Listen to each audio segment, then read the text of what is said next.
Welcome to the Weed Out, where we weed out the nonsense and the ghouls in our backyard. I'm Spencer Fox Peterson, along with, as always, Joanna May Booty. Hi, everyone.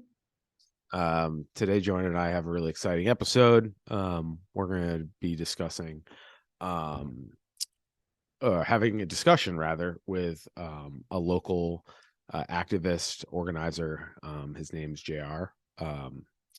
And he's a wonderful person, and he's done a lot of organizing with the tenants union in Holyoke.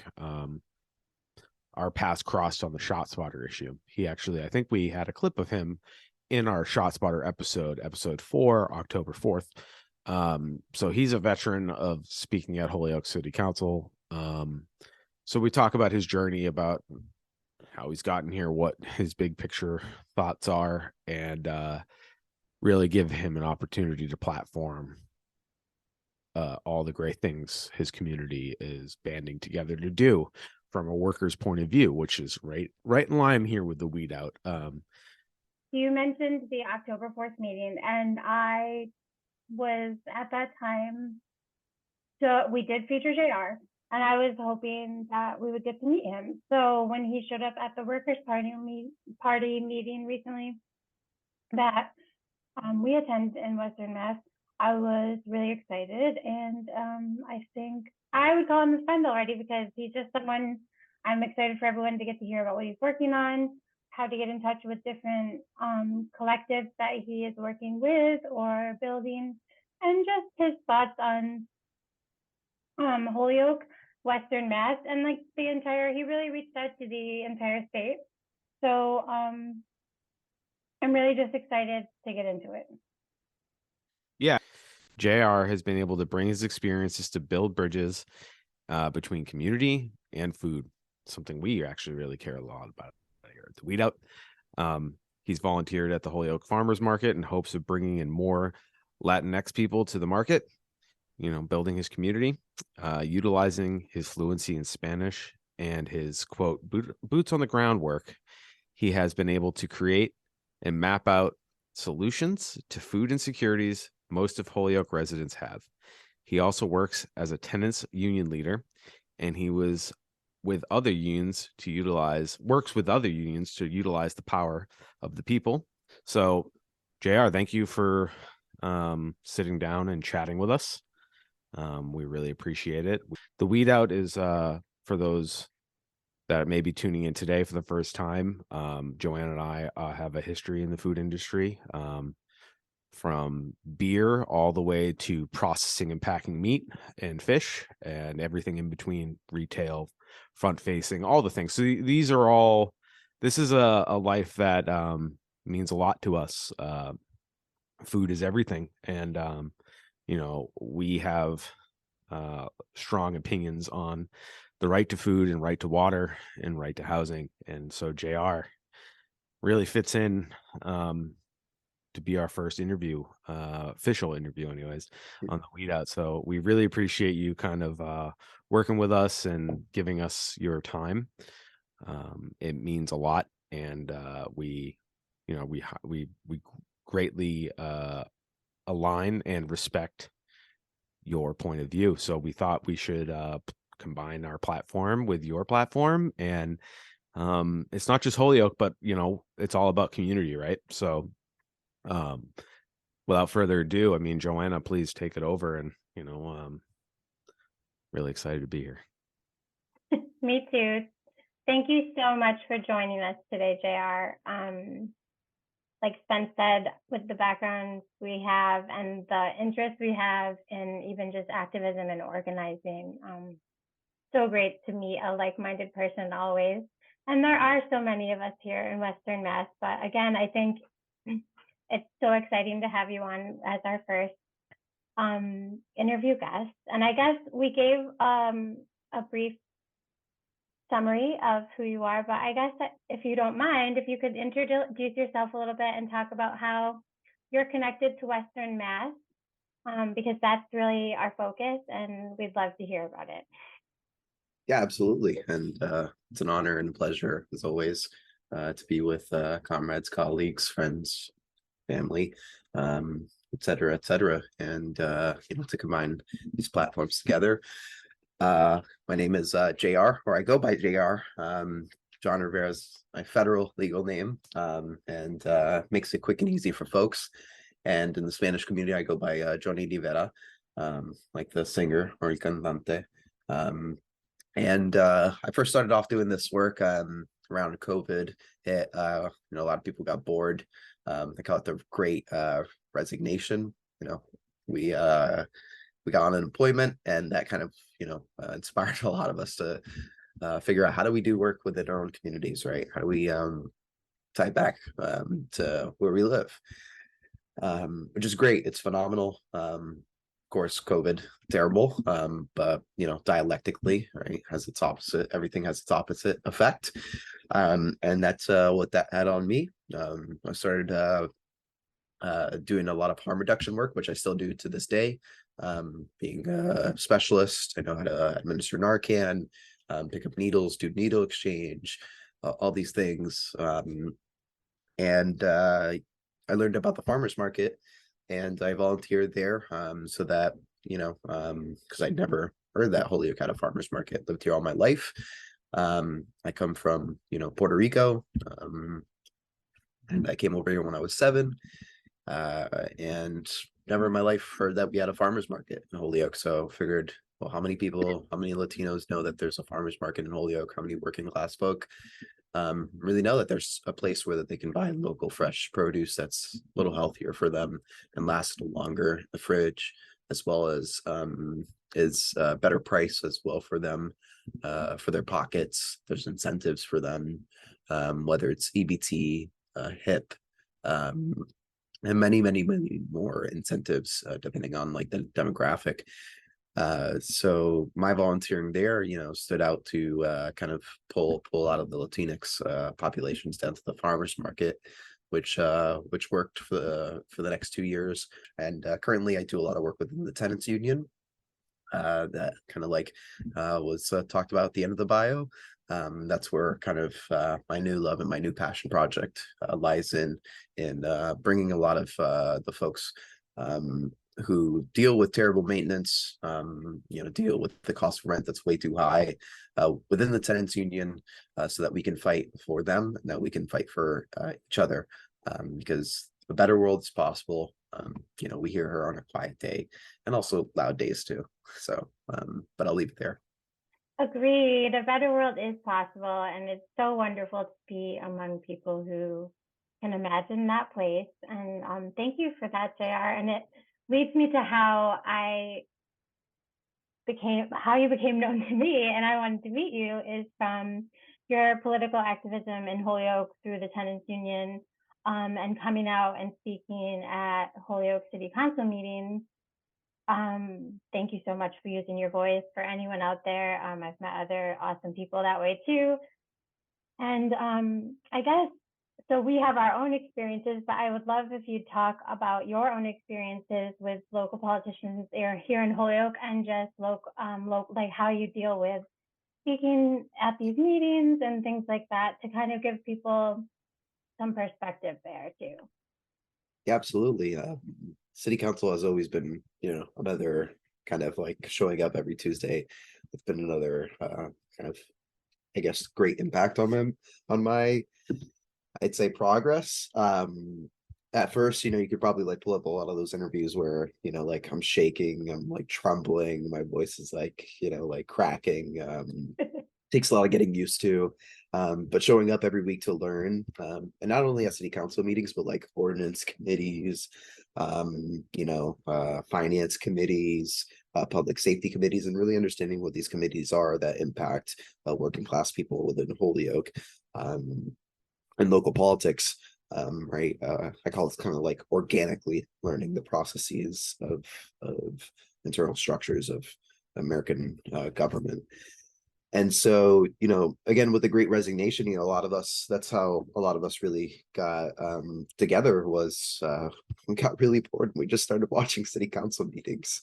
And it got very like feisty. I mean, sometimes we went in person, Some of us did public comment. I would show up and do public comment every time to talk about like COVID, the effects on COVID, how we should, push Baker to, there was a point where, he opened up and it was way too, like, it was just one failure after the other, whether it was like the school openings, and the COVID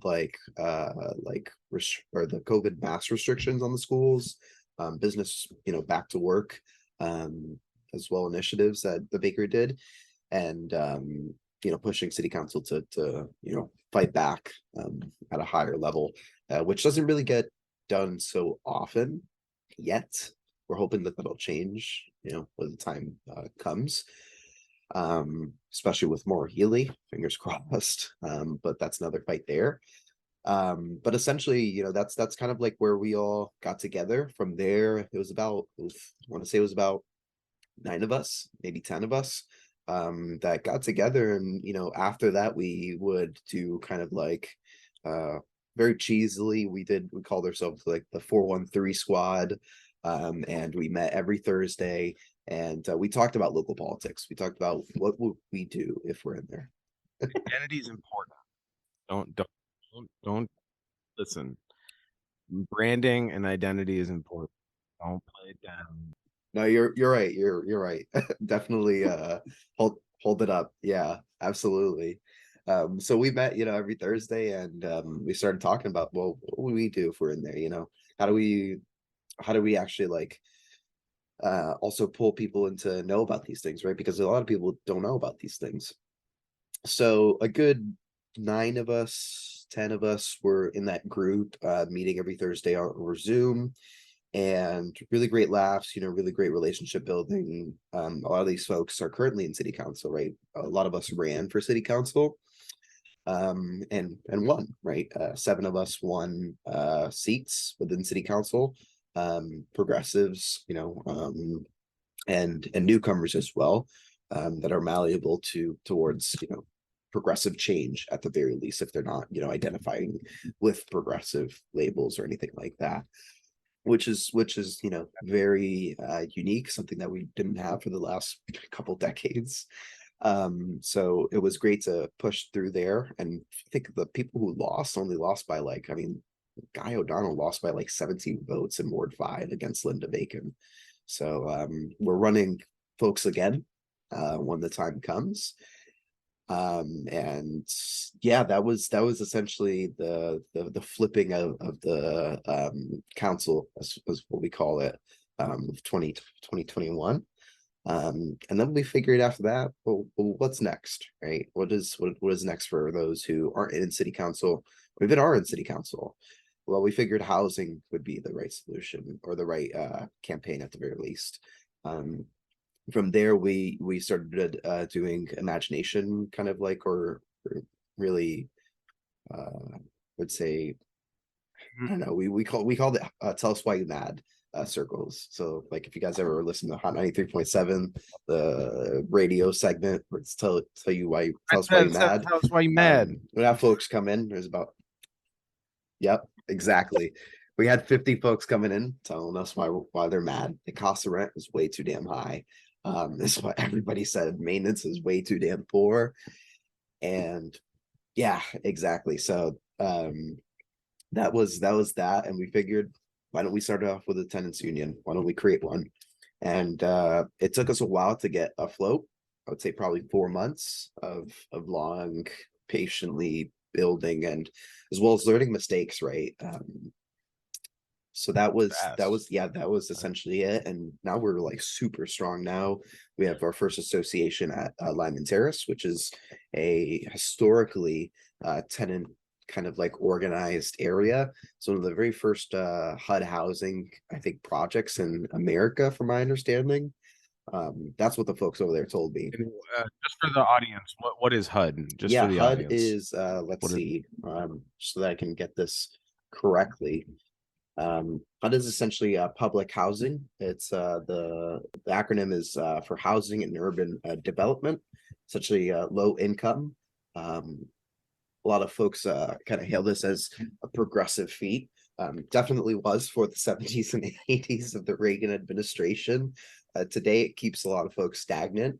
And it more so is like Joe-like conditions within a lot of these places. Some of them accept, I think a majority of them accept Section 8. A majority of them are low income, and it kind of like matches your income as you go along. So if you're on a fixed income, it matches you. If you get a little bit more income or on retirement, and keeps folks stagnant. It keeps folks from accumulating a little bit more wealth so that they can, give on to their children or even just enjoy themselves, right? So that's HUD in a nutshell, and why we have a very kind of militant take against HUD is, our tenants union take is that we're very much against HUD and Section 8, and we're for the appropriation of public housing under tenants democracy. And with that being said, how that looks is essentially making sure that no one is staying stagnant, that they have enough money in their pockets to enjoy a good life, but at the same time, that they pay their fair dues towards maintaining their properties, and that we're here to help them as well, and not obviously pull money right from under them. And I want to just jump in and give some color to that because, I know this is an interview, but this is a good jumping off point where, hey, to all my white bros, like my friends, this is an example of how policy is written. This is policy that was written 40, 50 years ago. This is the systemic racism we're talking about. These were compromises, so slavery ends. There's a compromise. The big one is slavery is still exceptional, is not allowed except by the federal government in prison. And then what is crime? See what I'm saying? So and then this is another way. It may not to be physically to lock people up, but it's to lock people up in their class. It's to create a caste system. Whatever you want to call it, feudal system, caste system. So this is an example of quote unquote progressive policies not being progressive. Absolutely. Any progressives in the United States are actually regressive because they compromise with fascists. All right, guys, I'm just gonna that's my app. JR here was saying it so nicely and how it works out and how it actually works out and affects his community. And this is an example of how policy, absolutely, I mean, so quote unquote wins, these were wins, great. So anyways, carry on. Yeah, absolutely. I mean, for folks that are listening from any part of Massachusetts, whether you're in Worcester, Allston, whatever it may be, Western Massachusetts, please, do your due diligence and look up some organizations nearby. There's many organizations and many party organizations that are out there, whether it's the Workers' Party, PSL, Party for Socialism and Liberation, whether it's DSA even. Who does great work in select parts of the country. Please get affiliated with those organizations. I myself am a proud member of Neighbor to Neighbor. They do great work on kind of like the grassroots level. We took a hard fight against a biomass facility the last decade. In 2010, 2013, and we won $125,000 court settlement. We're hoping that a good chunk of that money goes to our tenants union. And so interested in signing up with your local tenants union, please reach out to Tenants Union of Western Massachusetts. And we'd be happy to reach out to, we're connected with all the tenants unions in New England, and we'd be happy to reach out to those to get you involved in your local tenants union. Again, our email is TU, so tenants union, TU of WMASS, so TU of Western Mass, or TU of WMASS at gmail.com. And I'll be happy to plug that again at the end of it. But definitely reach out, and we'll get back to you as soon as we get that email, and we'll plug you with whether it's Feinberg Tenants Association or Tenants Union, the BTU, Boston Tenants Union, Randolph Tenants Unions, Rhode Island Tenants Union, Worcester Tenants Union, and CTU as well, the Connecticut Tenants Union. There's many out there, and they do great work. And we're affiliated with all of them. We'll actually be attending our first regional December like 12th, 10th, which we're very happy to do a firm handshake with our fellow unions that work on tenants' rights, and a tenants' revolution, and as well as doing a firm handshake with our brothers and sisters at IBEW over in Worcester, who are going to be hosting the space proudly for us. So definitely reach out, and love to see you one day in the fight. I wondered, what are you, and I know Spence wonders too, like, what are you working on long term? And I'd love the listeners to know, and I know the tenants union for sure, but would you like to speak on exactly what your goals are in the next year or so in the community of Holyoke, or just overarching Western Mass, and if whatever you feel comfortable sharing? Yeah, absolutely. Yeah, I'll keep it. I'll try to keep it short and simple and sweet. For decades, Americans and everybody in this kind of like on Turtle Island has had lack of representation, right? We're no strangers to that. When you look at the polls in the presidential elections, a third of Americans do not vote. It's not because they're too stupid. It's not because that they are, unmotivated. Well, actually, to sense it is exactly because they're unmotivated, because there are no candidates, right? These are all candidates of capitalists, of people who put profits over people, who pollute the airways, who pollute our communities, whether it's physically, spiritually, or technologically, with implementing all these new apps to really have us anxiety brood throughout our communities. So the working class needs a party of its own, right? It needs representation of its own. And so that's why our interest align here is that, we're starting to see this in Massachusetts, right? With folks overwhelmingly showing up to the polls and voting for Green Party candidates, or voting for Workers' Party candidates, which is phenomenal, right? And it's not only that you look at these statistics and look at the data, and they're not stealing the votes from each other, right? There's a distinct, I think Western Massachusetts votes is starting to vote for Green Party candidates a little bit more, and then you have over in the central and eastern side, they're voting for Workers' Party candidates, where you guys are kind of like holding it down in stronghold wise. And so it's very apparent that the working class needs a party of its own to represent itself, and for a top to, or a bottom to top, a revolution in the hierarchical systems of government that we necessitate, right? The working class needs representation.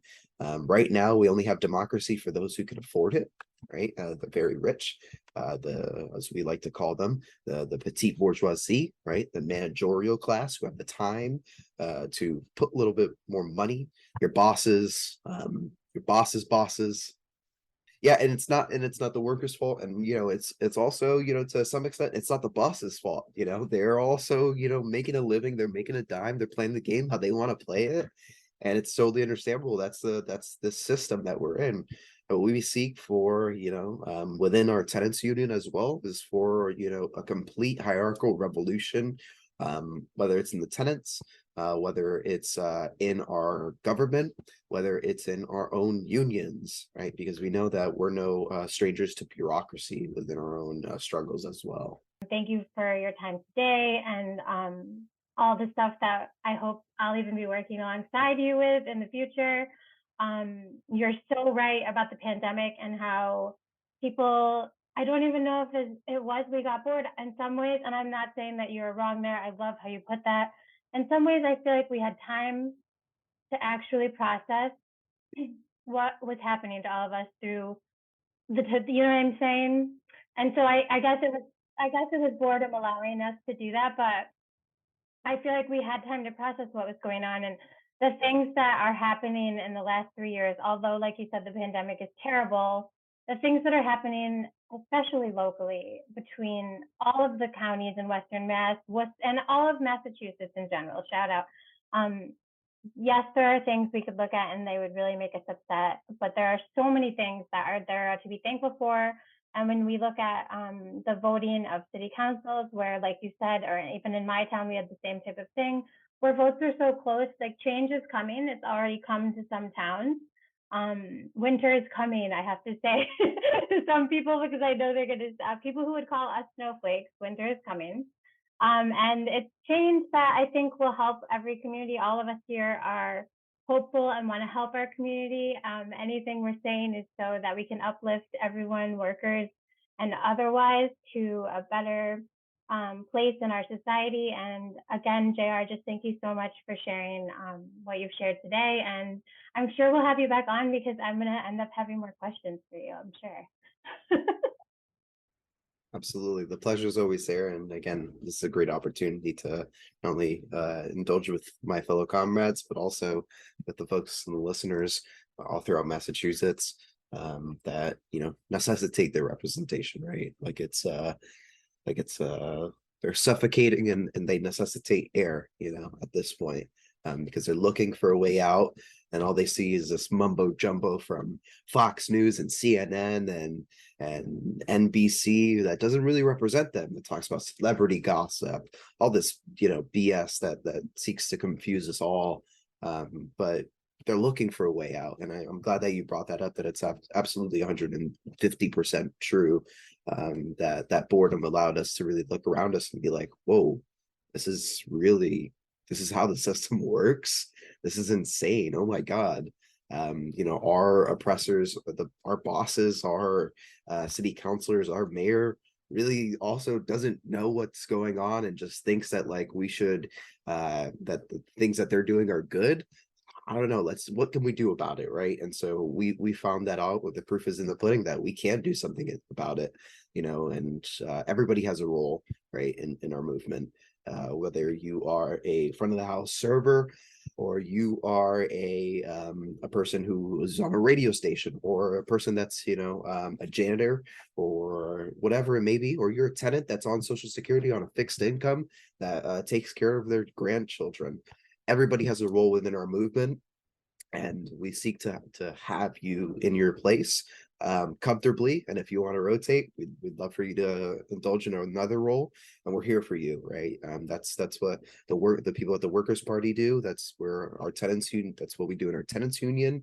And I hope to think, but I do think that that's what other parties as well do. We're here to look for each other and not, go for each other's throats, because the biggest thing that the capitalists and the overlords, whatever you want to call them, the one percenters, the people in power want us to do is to go for each other's jugular, right? That's less work for them, is if we just, kill each other and battle each other off. But the moment that we come together as white, Latino, Black working class individuals, indigenous working class individuals come together, that's the moment that they actually come through and try to stop and stomp that shit out. That's what happened to the Black Panthers and the Young Lords and I think it was the YPO, the Young Patriots organization, when they came together and they decided to come up with the Rainbow Coalition led by Bobby Seale of the Black Panthers. That's when COINTELPRO decided to start taking these things very, very seriously, because again, poor whites, poor Puerto Ricans or Latinos, and poor Blacks coming together, now that's a danger that cannot be proceeded with. And there's many other poor people from different identities, poor gays, poor queers, poor disabled people, and even tying that with the middle class, who are also poor. They like to think that they're not poor, but they have more in common with their homeless brothers and sisters on the street than they do with the very billionaires and the millionaires that oppress them.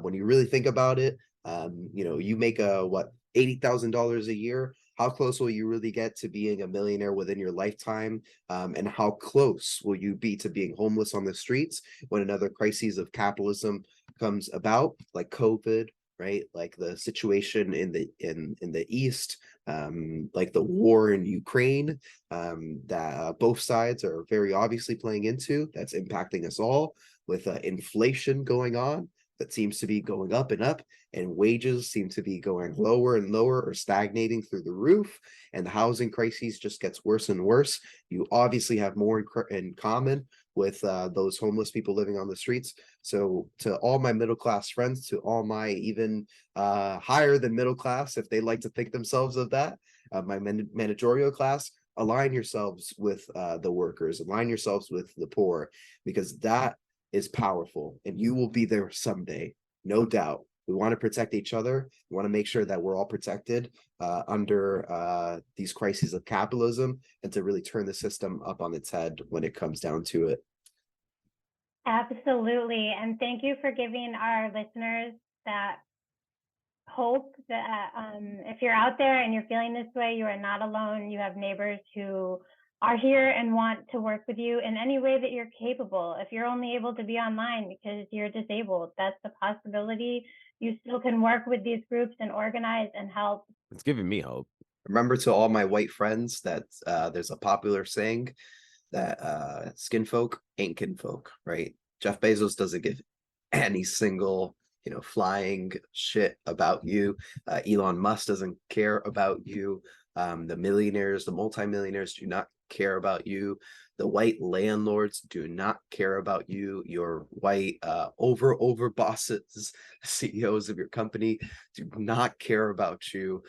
Your kinfolk really lies in with people who understand your class interests, right? Those people that are just like you, struggling to make ends meet, thinking about the economy and how bad things are going to get. Those people are your kinfolk. We're your kinfolk. We take everybody within our movement, whether you're white, whether you're black, whether you're Latino, whether you're poor, whether you're queer, disabled. It does not matter as long as you fight alongside with us. Whether you're a felon or you had a misdemeanor on your record, a DUI, whether you use drugs, whatever it may be, we'll accept you within our movement. Everybody has a role to play, and we'll even if you've made mistakes, we're here for you. We're here to give you a hug at the end of the day, and we have a world to win, folks. Screw all that petty shit. I'll add one little small plug into this, that December 12th, we'll be hosting our first ever town hall with the tenants union. We got 50 signatures, and for folks that don't know what a town hall is, if you gather 50 signatures within your municipality, I believe, depending on the municipality, but in the municipality of Holyoke, it's only 50 registered voter signatures to host a town hall on a specific issue that neighbors, are really worried about.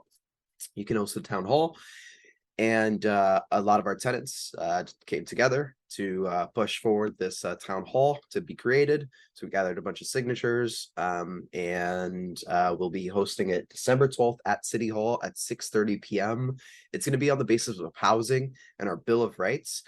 We have a program for the tenants union, right? We're not just a tenants union in name. We have a program, we have a goal, and we have a Bill of Rights that need to get, that we demand, right? We're not asking kindly, we're demanding for these Bill of Rights, because they're bare necessity rights that tenants, we knocked on probably 300 doors in the last week or so, and not a single person said no to any of these. I mean, even banning the box, which is like, for God's sake, like, it's kind of like, like some people feel a little worried about it.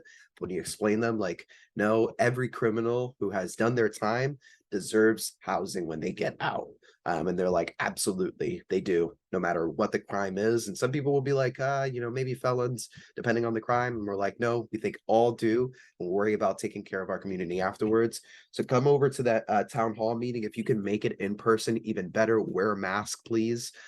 It's going to be at 6:30 p.m. A lot of our city councilors and a lot of our public officials might not understand how important and drastic these issues are. They might, but I tend to give the benefit of the doubt on our side, where they might not understand how impactful gentrification is, how impactful these things are, displacement is of the working class.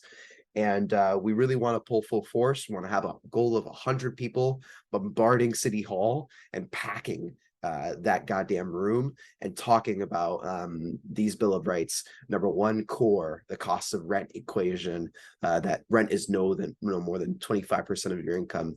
So if you live in your even in a different municipality, please come by and please talk about these things. We could use your voice. Middle class people, or the quote, the taxpayers, as some city councilors like to tell them, even though tenants pay taxes, more tenants than middle class folk. But middle class people, please come out. We could use you. Homeowners, please come out. We could use your voice. These problems influence you, they impact you, and you have a great voice when you come to our meetings and you talk about, yeah, these Bill of Rights, I support them as a homeowner. And hell, we've met not that many landlords. I'll tell you what, people like to talk about how there are decent small landlords in Holyoke. I ask them every time, where are they? We cannot find them. We can't find them anywhere. We can't. They like disappeared overnight or something when we come knocking on doors.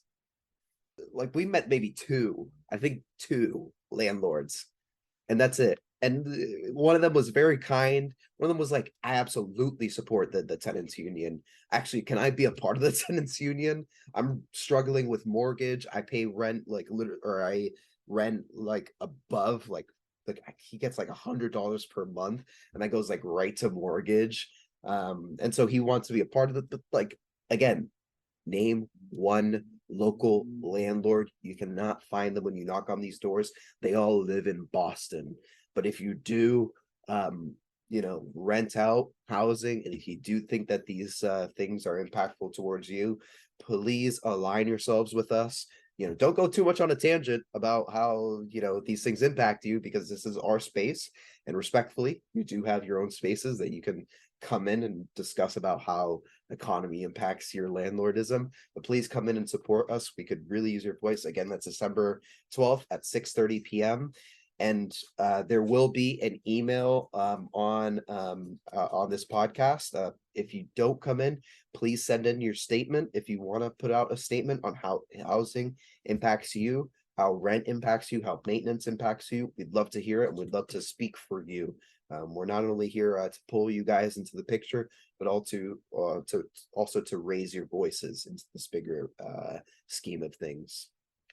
Awesome. Thank you, JR. And I will make sure, like I said, to put on the weedout.com along with this episode some links and email information and the date of them, the town hall, so people can remember and be prepared for that.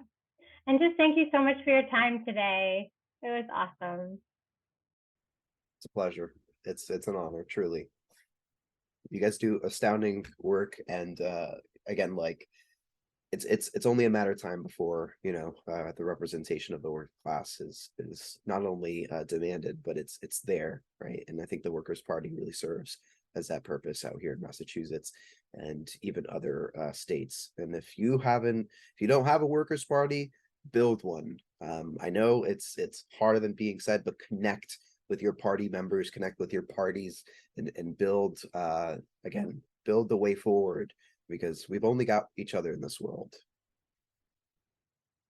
Isn't that the truth? And I just hope everyone leaves this conversation feeling more hopeful than they did before, and more connected to people in your community and neighborhood.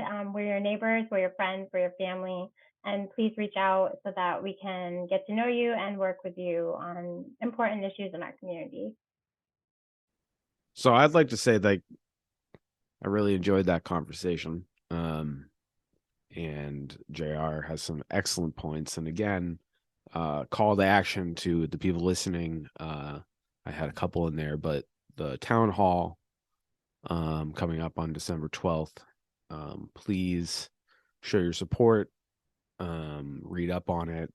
If you're outside of Massachusetts and you feel like it's not something that you can affect change, that's your call, but maybe organize in your area. So that's the call to action for this week's episode. Please, everybody listening, like, follow, subscribe, share with your friends, share on all social media platforms, follow us there. We're going to be posting all these links, as always, to any information that was shared during this episode, contact information, and organizing materials. So please check it out. It's there for posterity. That's the whole point of the Weed Out. We not only want to weed out the garden, we also want to grow a garden. So It's there for whenever you need it, and please reach out to us if you have any questions, and we'll try to figure it out. So thanks for joining us on the Weed Out as always. That does it for me today. So I'm going to leave it to Joanna to do her goodbyes. But just everybody, thank you so much for taking the time to listen to JR and his story. And please stay tuned. We have more stuff coming down the pipeline. A great time today talking with JR and with Spencer as always. And everyone, just take care.